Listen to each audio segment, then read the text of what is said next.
It is that time of year. Apple has released its next generation of iPhones and smartwatches.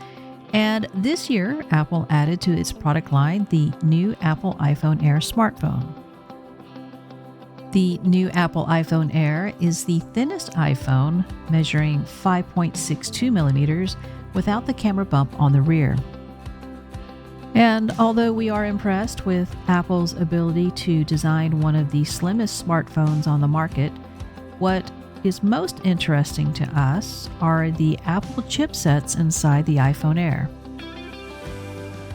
The new Apple iPhone Air is the only iPhone released at the September event, which has 3 Apple custom ICs, the Apple A19 Pro applications processor, Apple's new N1 connectivity solution for Wi-Fi, Bluetooth, and Thread, and a newer revision of Apple's first cellular modem, the Apple C1X.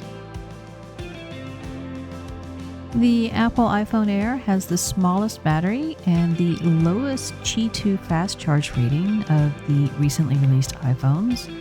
The iPhone Air is rated at 20 watts for Qi2 fast charging, which is 5 watts less than even the base model iPhone 17 model. There are several additional reports planned for the Apple A19 Pro processor. TechInsights has already started a process analysis, a process flow analysis, digital floor plan, and transistor characterization analysis. Like every Apple season since the first iPhone, TechInsights will have continuous updates from the teams of analysts of their thoughts and what they are finding in the new iPhone 17, iPhone Air, and the 5G-enabled Apple Watch 11 series. Registered users can follow along with all of the activities on the TechInsights platform.